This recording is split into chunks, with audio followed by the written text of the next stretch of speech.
Hello there. This is Lee Thurburn, and we are live again on Live Stream Lee, where we talk about business. And I'm glad you're back. Today, we're going to be talking about an important thing, as everything we talk about is important. But today, it's going to be a fun one. We're going to be talking about designing a process, a marketing process, so that you can more rapidly grow your business. We're going to jump into that in just a moment, but first I want to just remind you of why I'm here and what we are all about. So Apricot Rocket is my day job, and Apricot Rocket is a software technology. It's a platform technology, a lot like either LinkedIn or Facebook, only it's different. It is designed to help your business get more customers and grow more rapidly. We're built on a combination of sort of fundamental technologies, things like CRM, shopping cart marketing automation, email marketing, text message marketing. There's a whole variety, more than that, but there's a whole variety of things that the Apricot Rocket system is designed to do. If you boil it down, it's really about building a community and nurturing relationships with prospects and customers so that you grow faster and get more out of your community.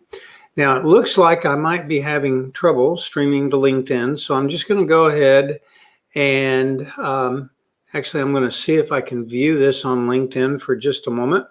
You're about to view a broadcast on LinkedIn. Closing LinkedIn while you're live. Okay, so I'm going.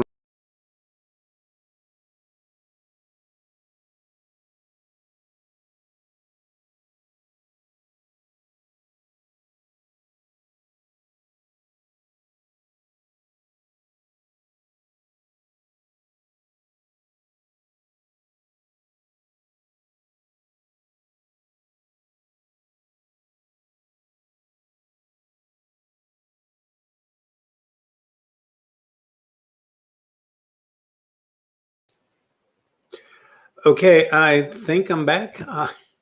I believe I may not be streaming to LinkedIn. I'm not really 100% certain, but I'm just going to go ahead and continue anyway. What I'll do is, if this isn't going to LinkedIn Live because of a connection issue, then I will just go ahead and edit it and post it live to LinkedIn here in just a little bit.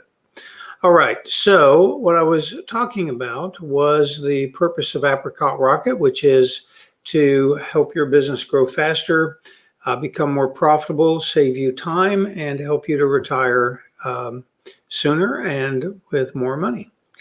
Now, before I get started on our actual talk for today, I want to bring up a guy that I'm actually extremely excited to introduce to you.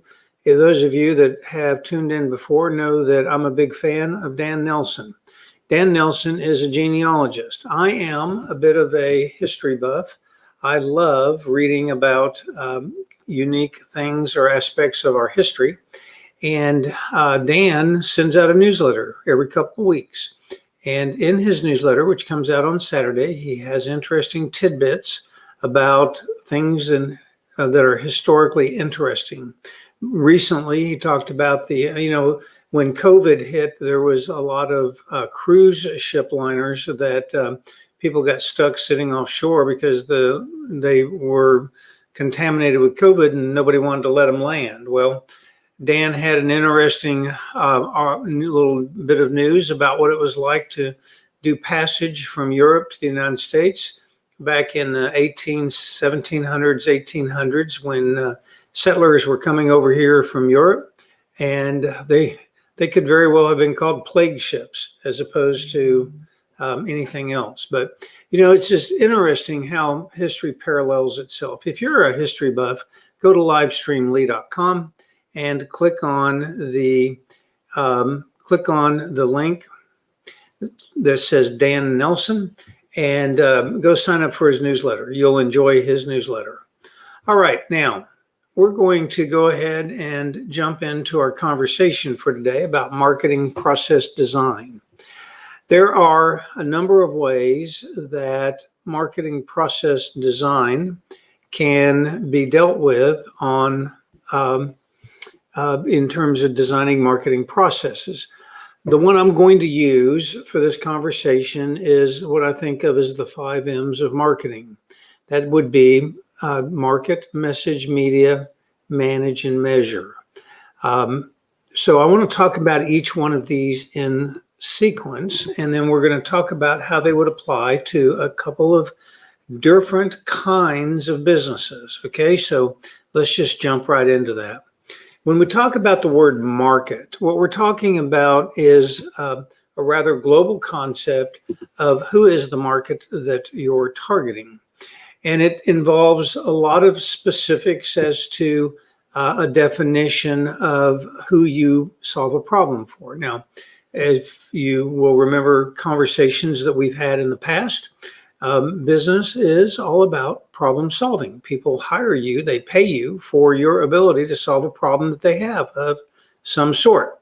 So when we look at the market, we look at what problem do you solve, who has the problem, who are your competition within the market solving that problem, how are you different from your competition, how many people have the problem, and how valuable is the solution.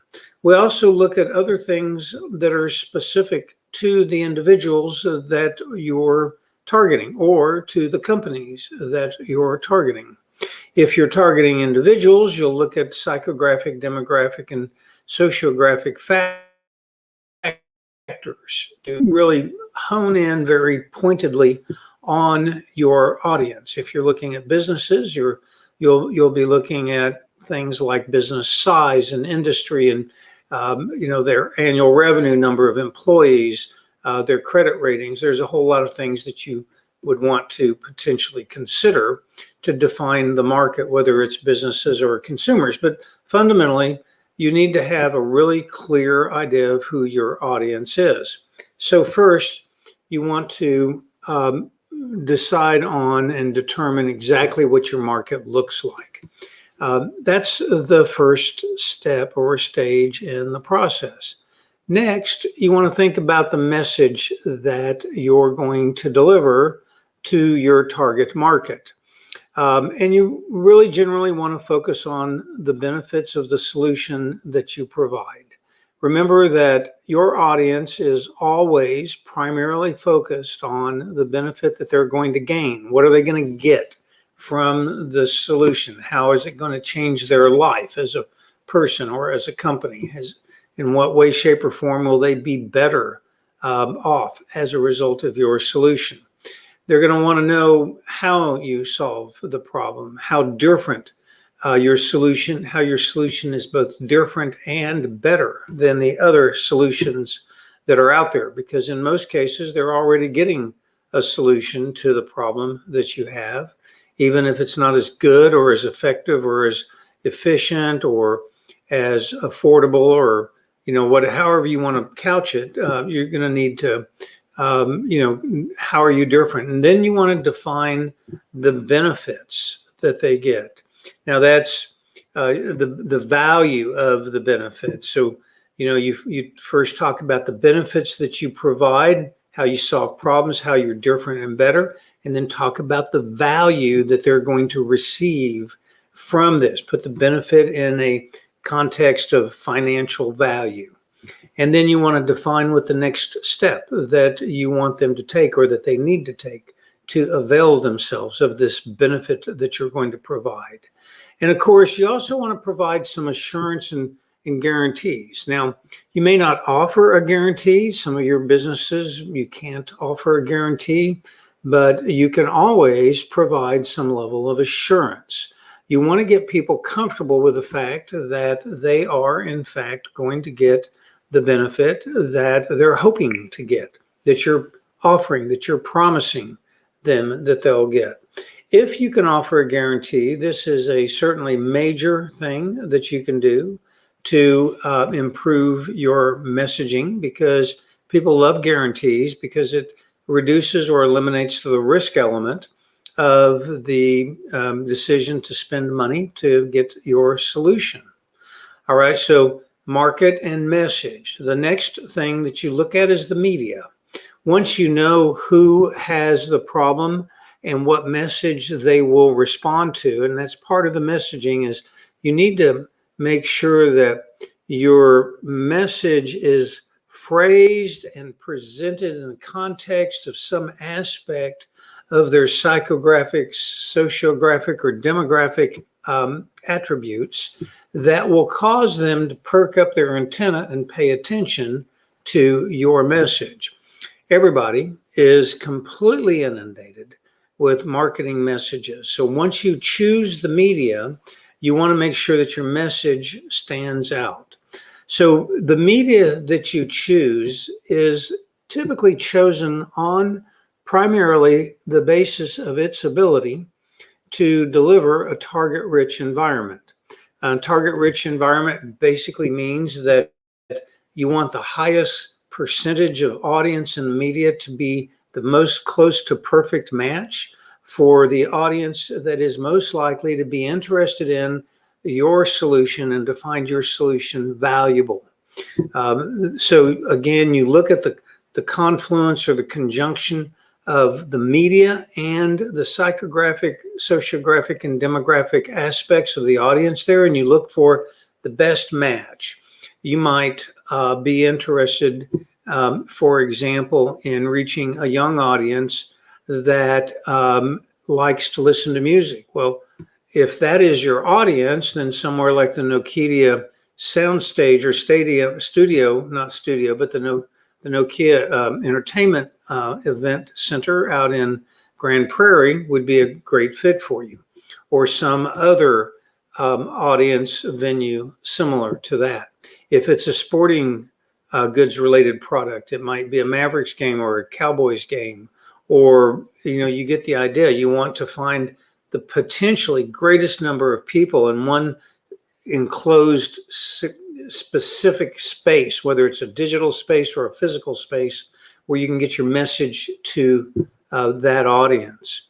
Then you want to look at the cost of acquiring your target customer. Your cost of acquiring your target customer is going to be a function of the media and the degree of density of ideal target clients, and then their conversion rate.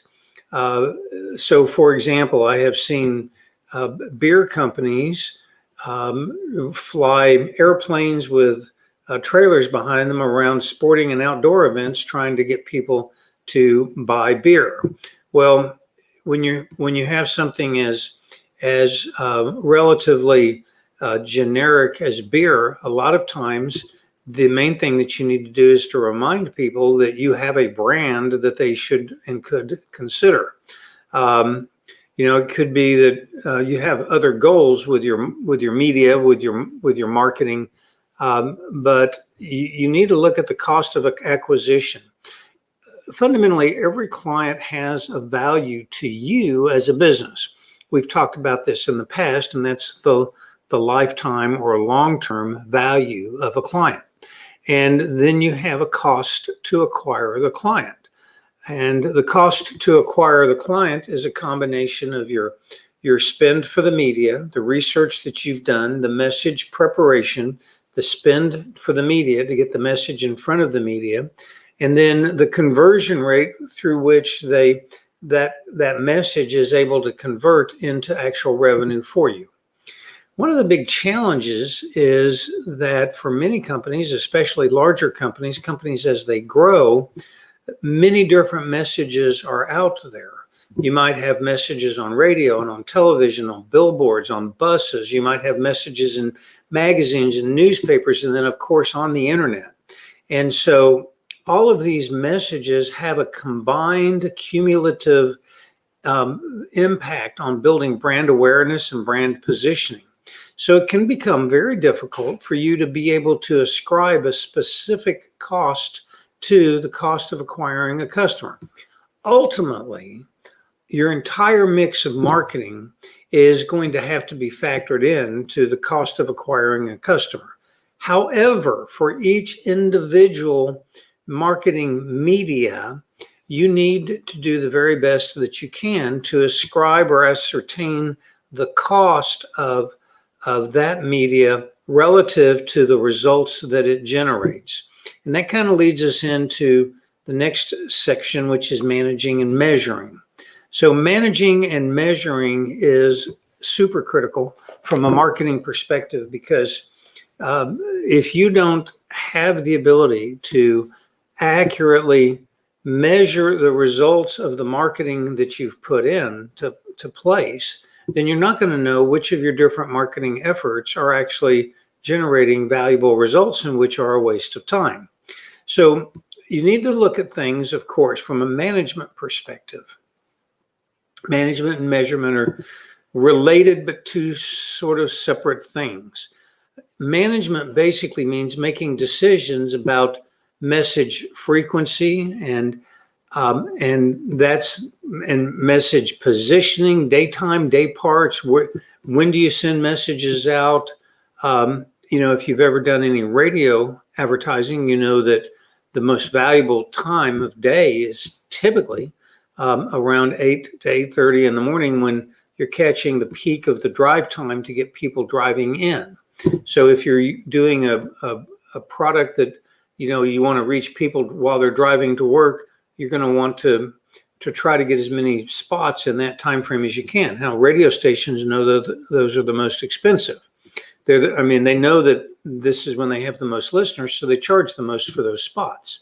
So managing a media like a radio or television or any other media is always a trade-off of positioning versus viewership versus impressions, the cumulative building impact. You have to manage all of that. So I've kind of put all of that sort of under just message frequency, but it's also message positioning, because every media has a combination of frequency and positioning metrics that relate to the cost of the media. And then, of course, you have to start measuring. And message response rates are critical for you to measure. But one of the big important things about message management and measurement is, with all media, there's a number of things that occur, all messaging, a number of things that occur. Over any given period of time, whatever media you choose, there's a percentage of the audience that will identify your message, either audio or visually. They'll identify your message, they'll consume your message, and then they'll move on.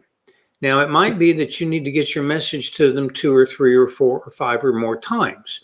But as they accumulate a visual impression of your brand or an auditory impression of your brand, their willingness to listen and tune into your message will decline. So the efficiency and the effectiveness of your marketing will be dependent upon the frequency and the freshness.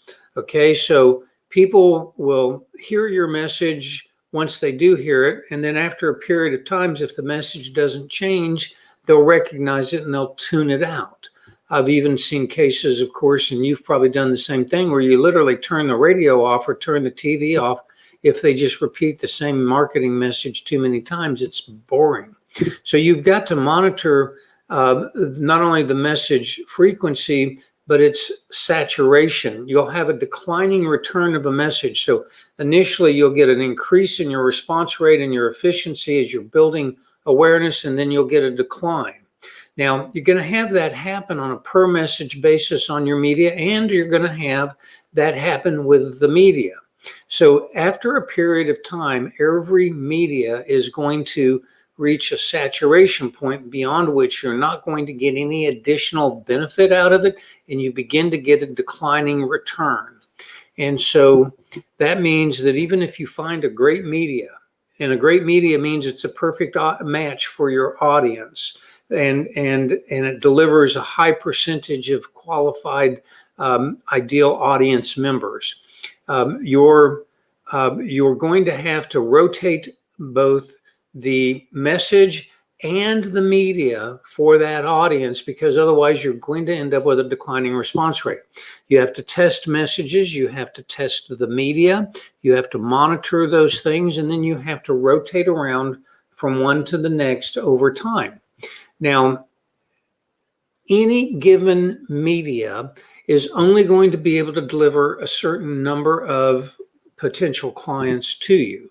So the ideal situation is for you to have identified multiple different media that can reach your ideal client with the message. Now, so you need to test different media, and within any media, you need to test different messages for optimization of response rate.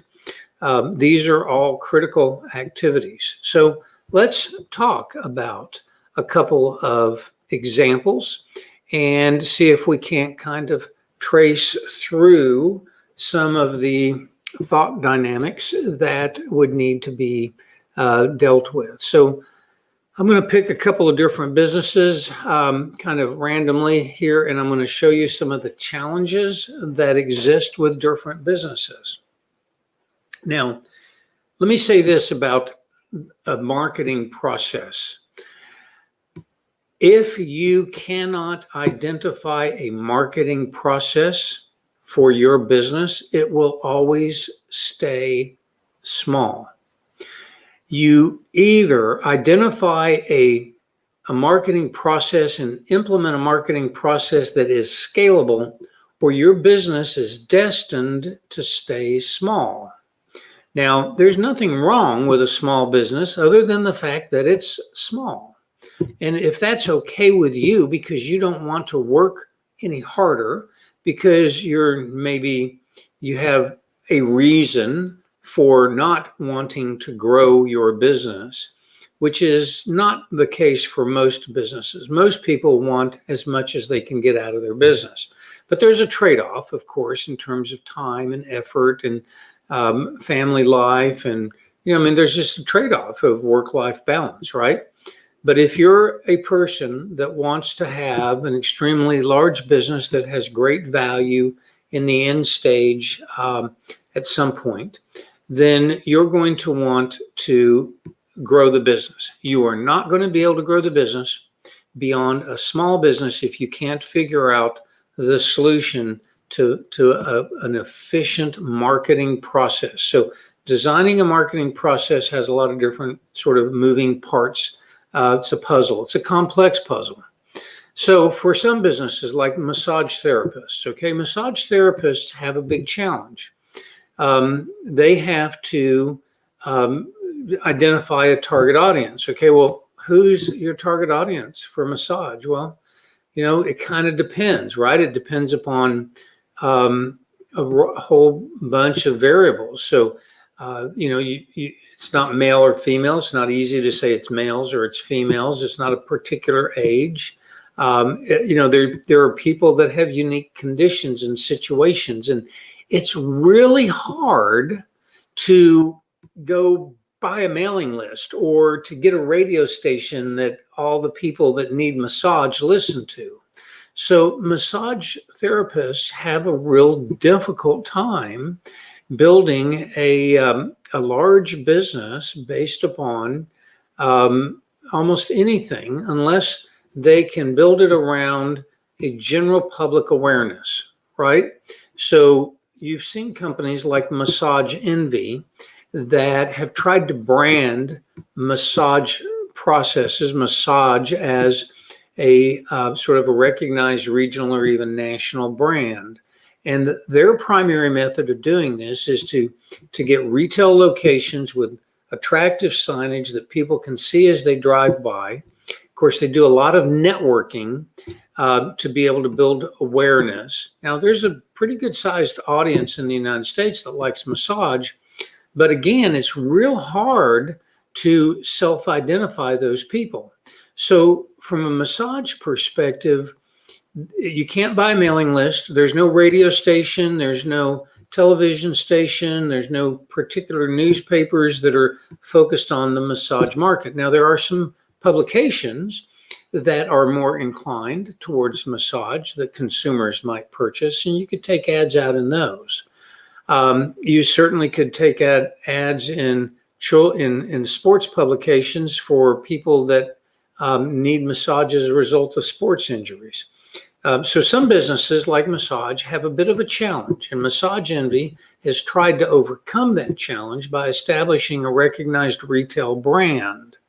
But that's an expensive process, and not everybody can either afford a franchise or can afford to create their own branded retail store and support that physical facility on, basically an independent budget, if you will. So some businesses struggle with that kind of challenge. Other businesses like financial advisors and insurance agents and people that deal with those kinds of products, they have a difficulty. They have a difficulty of being able to do things based upon licensing constraints and compliance department constraints. And so they can't go out on social media like a massage therapist could. A massage therapist can write articles and go out on social media and can put pictures of different, aspects of massage, not somebody getting a massage, but, the room, the different things that they do in massage. They can talk about that. Financial advisors are often, and insurance agents are often constrained on their ability to use any kind of marketing methodology. So we're going to set those aside. We're going to talk about businesses like, landscape and lawn maintenance businesses. The good news here is that you can identify people based upon financial and demographic variables, based upon things like neighborhood. You can, if you're doing lawn maintenance, you can simply walk a neighborhood, hand out flyers in the springtime. There's a lot of things that you can do to establish a certain baseline of business. But because those businesses are so easy to get into, it becomes very difficult to do a consolidation play and pull a lot of small businesses together and make the step into a larger business. So businesses that focus on those kinds of services at the home and individual level have a scalability issue because it becomes difficult to extend the brand and control the quality beyond a certain sort of scale point. So it makes it difficult for those businesses to scale. Businesses that have a higher value and a more certainly businesses that have an internet deliverability, retail businesses that can sell products or services online, they have the ability to compete in a little different way than the other businesses do. But it's still all about developing an understanding of the market, message, media, manage, and measure dynamic of how it all works together. I've almost run out of time here, and I really have barely scratched the surface about talking about individual types of businesses. So on Thursday of this week, we're going to address this topic again, and I'm going to go through a list of different businesses, probably pick about 5 businesses and talk about maybe 6 or 7, but pick at least 5 businesses and spend a few minutes talking about marketing processes for those kinds of businesses and look at how a mix of different combinations of market, message, media, manage, and measure would work for those businesses. So we're going to go ahead and close today. I want to close and I want to mention another person that you should get to know, Carlos Cantu. One of the biggest problems small business owners have is not knowing what they don't know. And of course, none of us really know what we don't know for the obvious reason. But there are people out there that do know dangers that we're not aware of. And Carlos is one of these people. He actually lives in the world of commercial risk management. He is a commercial insurance agent. And because he's been in the business for many, many years, he has seen a lot of things come up that you and I just don't ever think about. And so as business owners, one of the biggest risks that we have is the risk that something unexpected will happen and destroy our business or take significant amount of wealth out of our business as we try to fend off that risk or that threat. Carlos is a great guy for you to have a conversation with. If you go to livestreamly.com and click on the Carlos Cantu button on the right-hand side, you'll get a chance to know how to reach Carlos and give him a call, shoot him an email. He'll be delighted to visit with you. And I promise you that he will be not only a fun conversation, but he'll be a valuable ally in you protecting your business to maximize your long-term value. Thank you for tuning in today. Tomorrow we're going to have another episode, so come on back and we'll see you then, and we'll see you every day this week at 3 o'clock. Bye.